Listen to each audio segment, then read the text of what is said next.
Lulu sasa zongqolo endaba estudio 9 kwikomkhulu le-SABC yakuLand Park eGauteng nazi eziphambili.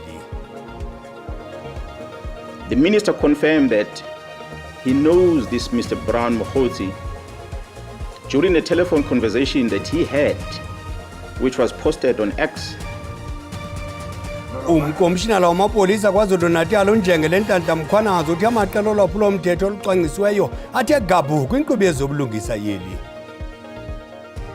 If ever ungalungiseka lento kaNSFAS maybe ndingakwazi uphindela esikolweni next year. Wasetyhini waseMpuma Koloni oneminyaka engama-23 uyasokola ukungena kumaziko emfundo ephakamileyo njengoko enegama kunye nenombolo yesazisi efana ncamashi neyomnye umntu. Xa besixesha ngakuza nexesha lokuxabise njengesiqhelo ngeli xesha kweli jelo zindaba uxolo malibenani. Umkomishinala wamapolisa KwaZulu-Natal uNjengele Nhlanhla Mkhwanazi uthi amaqela olwaphulomthetho olucwangcisiweyo athubeleze angena ngaphakathi kwinkqubo yezobulungisa kweli. Unjengele Mkhwanazi uzitsho ezi zityholo kwinkomfa nonondaba eThekwini.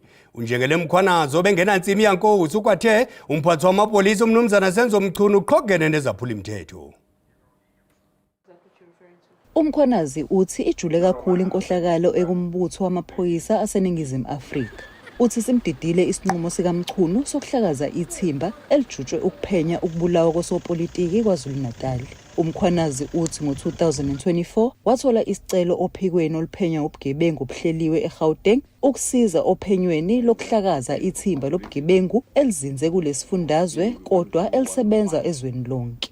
Umkhwanazi uthi lolu phenyo lufakazela ukubandanyeka ezeyinkantolo ezenzweni zobugebengu. And I can confirm before the South Africans today that the investigation which these members were involved with in Gauteng has unmasked the syndicate. And this syndicate involves, amongst others, politicians who are currently serving in parliament.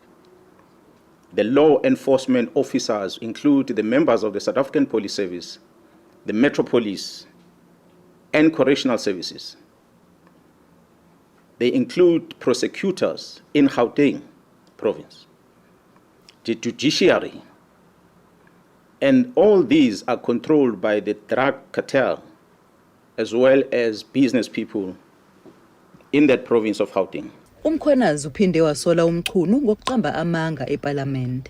Uthi ngoMarch kulonyaka uMchunu watshela ikomiti elibhekelele ukusebenza kwamaphoyisa ukuthi akamazi uBrian Mokgotsi waseNorthwest kodwa uMkhwanazi uthi bayazana noMchunu. The minister denied on record. Go and Google a visual presentation to the Portfolio Committee on the 5th of March this year, towards the end of that briefing, where the Minister of Police responded and he said he does not know this Mr. Brown Mokgotsi. He said that in Parliament.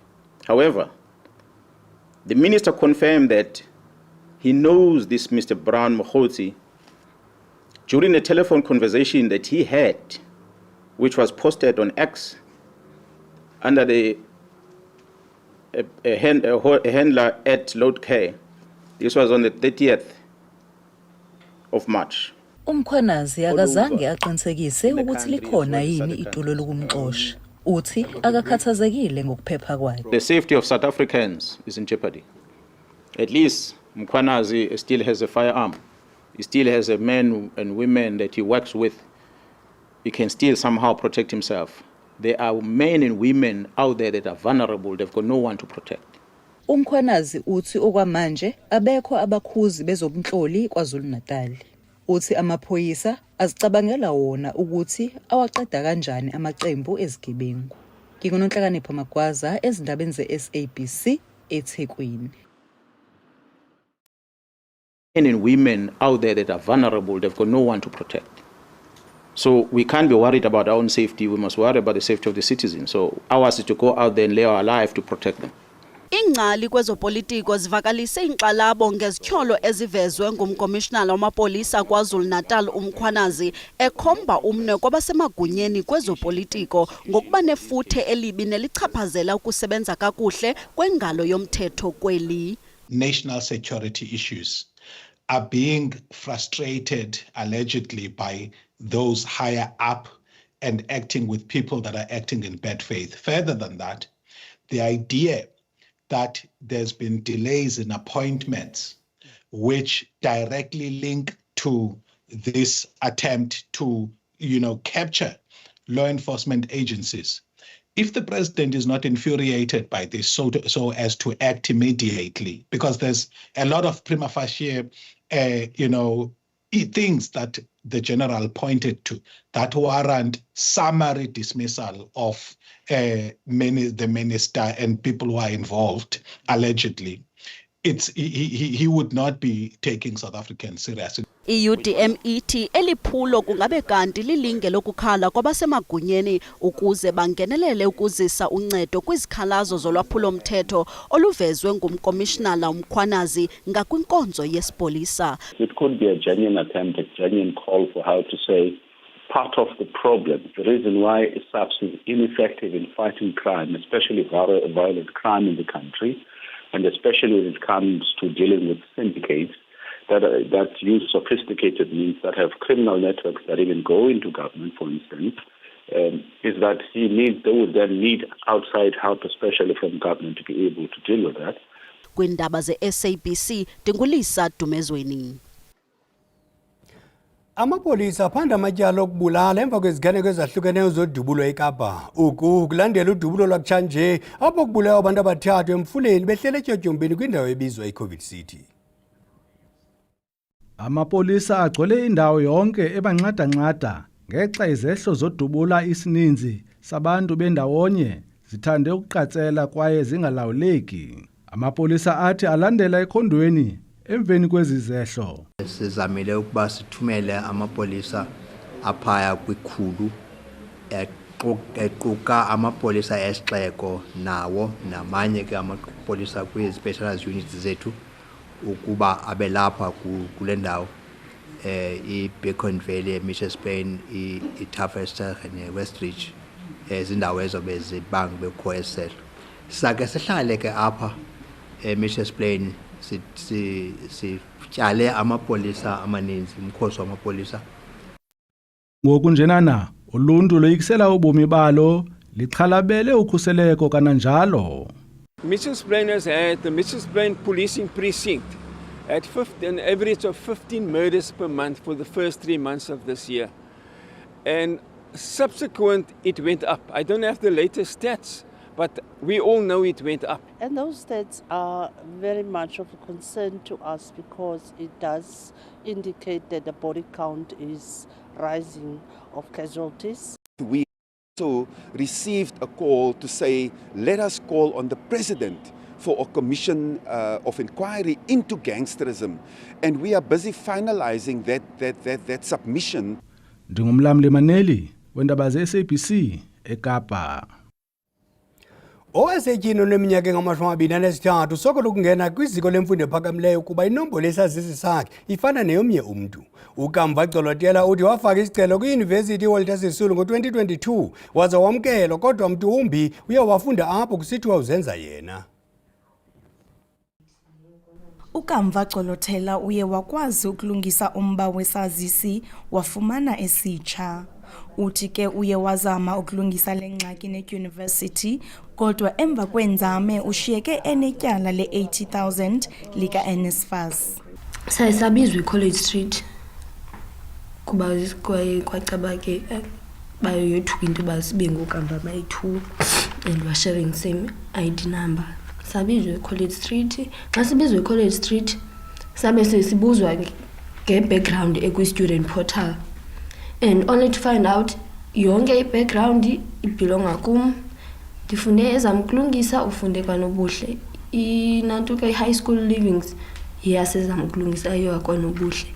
But then uyababa nayo opportunity yena bamakaqhubekeke afunde although izinto zingabelongi kuye. Ngenxa yale meko uGcolotela uye wafunyaniswa ukuba unoxinizelelo. Uthi ufuna ukuncedwa ukuze akwazi ukufunda kunyaka ozayo. If ever ngalungiseka lento ka-NSFAS maybe ndingakwazi uphindela esikolweni next year. Ngoku i-main challenge u-NSFAS lo ndinetyala lakhe though ndingazange ndifunde. Usapho lutyhola ukuba lazama ukuvula ityala emapoliseni eMonti kodwa lajikiswa. Kubuhlungu kakhulu sisa, akumandanga ngoba umntwana usengxakini, simfunela isikolo nathi, kodwa ngenxa yemeko yoba singanamali singathathi ntweni asikwazanga uyofika emagqwetheni. Oye wahlalutya lomba kwezomthetho uthi lomba udinga ukuphandwa ingakumbi xa ingxaki yesazisi yalungiswayo. Ityala ke ekunothwa likhona ngokwe-ID number erongo, loo nto leyo ndicinga uba yenzeke ngeli xesha sele ene-ID number entsha, andiqondi uba kufanele uba libalelwa kuye. Idyunivesithi khange ifune ukuphefumla ngalomba. NdinguNomzwanele Mngoma kwiindaba ze-SABC, ndisemthatha. Kwalapha ezindabeni, igalelekile ingqele etsukela eNtshona Koloni njengoko ihlaselwe yimozulu engentlanga, kodwa masithuma umntwana evenkileni kuqala.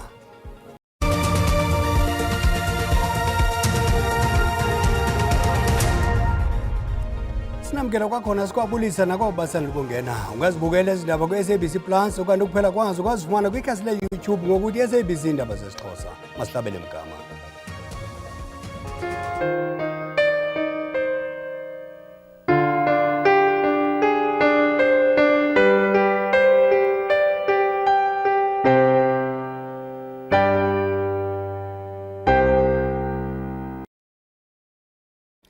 Usekela Sosiba jikelele wokuqala we-ANC unkosikazi Nomvula Mokonyane ulumkisa abo sele begayela inkxaso ukukhokelela iqela kuba bangazuza ilifa elisisidumbu. Unkosikazi Mokonyane ubongoze abo sele beyiqalisile indlela kwinkomfa yango-2027 ukuba bafake iziqhoboshi njengoko eliqela lijongene nemingeni emininzi. uDavid Dabede Mabuza owayeyiphindile kamongameli wezwe kanye ne-ANC asaqhubeka amazwi akhe obumbano ukuthi abe sematheni kwabaholi baleli qembu njengoba bezobona umndeni eplazini lakhe. Iphini likanobhala jikelele we-ANC uNomvula Mokonyane uthi laba abaqala izinkulumo zokuthi obani kumele bekhethwe kwingqungquthela ezayo ye-ANC kumele beyeke lento abayenzayo ngoba iqhekeza leli qembu. My own warning to anyone, even those that are from outside wanting to plant or sow the seeds of division. You can throw whoever you want to lead the ANC, but be careful, they may lead a carcass. And therefore, the important thing is what Mpumalanga is doing. Uhlalo we-ANC eMpumalanga uMandla Dlovu uthi ukuqhekeko ngaphakathi eqenjini into angamele bayenze ngoba lokho kuzobe kudembesela phansi umlando kaMabuza ofuna leli qembu libumbane. If we don't unite, one day he's going to wake up and ask us as an organization that how am I going to rest in peace if you are divided amongst yourselves. So we are going to unite structures of the ANC here in the province. Umlando wezepolitiki waMabuza abantu abaningi bawubona ngezindlela ezehlukene. Abanye bathi wahlukumeza abantu abaningi eMpumalanga kanye abanye bathi wathuthukisa lesi sifundazwe kakhulu. Oyilunga lesigungu esiphezulu se-ANC uMduduzi Manana uthi labo abanembono emibi ngoMabuza nomlando wakhe abame kancane. Let's allow this mourning a process to unfold without really all these disruptions. But as I said, people, whether it's members of the ANC, members in society, they have views about all of us. And we just ask of them to hold back with their views so that we just mourn one of our own. Ngingusamkele Maseko wezindaba ze-SABC ngibika ngeseBarberton eMpumalanga. Imvula emandla ekhatshwa luqhwithele iyevakala eNtshona Koloni njengoko kufike umsinga womoya obandayo kweliphondo. Amakhulukhulu abadlala nxunguphele emva kwemvula ephazamisayo. Ummandla weNtshona Kapa uthwaxuka nobomi uzizanjonjo nezantyalantyala kwizinsuku zimbalwa ezidlulileyo, nto leyo ikhokelele kumonakalo kwiindawo ezikumgangatho osezantsi. Le ndawo yoGobityholo iFigiskral eseAtlone kummandla weFlaka yenye indawo ezonakalelweyo. Abahlali balapha bathi sele kuyiminyaka bengananzwanga ngabasemagunyeni, kwaye rhoqo isina imvula izindlu zabo zibamanzi. Kungoku nje babongoza uncedo ukuba bakhutshwe kwezi zindlu zigcwele amanzi. Iminyaka more than 25 years sidada apha kula manzi. Sinayo ikhansila kusuba sinayo ikhansila. sayivotela lo councillor leyo. We're flooding. The water is like so deep. No, we have nothing to wear. We can't even switch on stoves to cook. Isebe lesixeko saseKapa lijongene nolawulo lwemimandla yogobityholo liphume iphulo lisokunceda apho uncedo ludingeka khona. Ukanti imibutho eyahlukileyo engekho phantsi kwesandla sikarhulumente iyancedisa ngokunikeza ngezinto ezifana nokutya okushushu neengubo ezifudumeleyo. At the moment we are busy distributing the food, hot meals to the people, and also we're giving them blankets, home blankets. I-Gift of the Givers ithi amaqela ayo athesa yonke indawo enceda uluntu oluxhwalekileyo. Imimandla esele ityelelwe ngulo mbutho wemfesane iquka iLorraine Park eseFilipi, iGugulethu kunye neKraaifontein phakathi kwezinye. Umlamli Maneli wendaba ze-SABC eKapa. Iyazabo kufuneka ibuye kwinkomfa yayo manyene. Lo ngumyalezo wenkxaso odluliswe ngusosiba jikelele we-PAC uMnumzana Apapowe kusuku lokugqibela lenkomfa kazwelonke yama-27 eAzabo ebanjelwe eBloemfontein eFreystata. Kule nkomfa entsukumbini konyulwe ubunkokheli obutsha. iAzabo ikwazile ukukhokhela uluntu ngamaphulo okufundisa, ukufunda nokubhala kwaye nokwakha amaziko empilo. Ngokokutsho kophinde wonyulwa njengomongameli walo mbutho. Ekwathi akukho nasaphuselane esinokunqanda lo mbutho ekwenzeni okufaneleyo kulawulo lwentando yesininzi. uNelvis Qekema ukhuthaze amalunga lo mbutho ukuba kwakhiwe umbutho oluqilima noyimbumba yamanyama oza kuthabatha inxaxheba kwizindlu zowiso-mthetho ukusuka koorhulumente basemakhaya ukwenyuka. Let's populate those legislatures with Azabo. Let's invade the legislatures. Let's go there and speak on behalf of the people. Let us not back outside. Let's not back outside. Let's kick the tables inside. uQekema uyibethelele kanobomi into yokuba lo mbutho uza kunyanzelisa ukuba kuphunyezwe i-National Health Insurance nento ayichaze ngokuba ikhatywa ngawo mane zizinana kweli. Rejection by a few, but by a rich few, and then President Ramaphosa has taken it back for review. And then as a Zapo, we are saying we are going to take him up on that. We are going to take him up in action, and including taking him to court. Usekela mongameli walo mbutho nguDudu Shaba notyunjwe ngokungenamakhwiniba. Ze unobhala jikelele ibe ngulungelo ketje naye akachaswanga. Kusenjalo uQekema uxelele abathunywa ukuba kangomongameli wabo bawunyuleyo koko uza kukhokhela iAzabo yonke mbombozoni zeli. Ikomiti ejongene nenkcitho karhulumente iSkopa ikhuphe imigaqo yophando oluzakuqhutywa malunga nengxwamali yamaxhoba kwezezindleleni RAF. Phakathi kwemiba eza kuphandwa zizityholo zolawulo lwemali olugwenxa, urhwaphilizo kunye nobuqhophololo. Uphando lwezityholo lwezenzo ezingentlanga luza kuphanda ukuqala kunyaka-mali ka-2021 ukuya ku-2024 no-2025. Ikomiti ithi abaphathiswa bangaphambili besebe lezothutho nabo kulindeleke ukuba babizwe. As to analyze the terms of reference, I just want to clarify two things. The first is who is supposed to come and appear before the committee or provide information to it. We expect the Ministry of Transport through the Minister's Office and the Deputy Minister to provide information to the committee as required.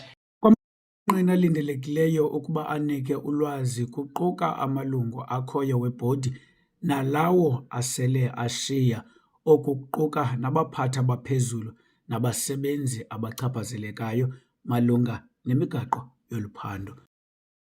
Former and current board members of the Road Accident Fund, any employees or former employees of the Road Accident Fund, as well as current employees. That includes the executive management, that we expect them to assist the committee and the inquiry in its work, either by providing information or by appearing. Usekisile ukuba oluphando luzokuqala ngoSeptemba ze luququnjelwe ngoOktobha. Ukwathe oku kuquka nokongezelelelwa kwexesha okulindelekileyo kuxhomekeka kokusebenza kolwazi olufunwayo. Kwindaba ze-SABC ndingu-Abongwe Khobokani, ndisePalamente. iziqonqololo ziyaguqa ziyakhothameza lenhlwa masikhongozele zangomso ngesizulu de belitelizayo ahoshe ha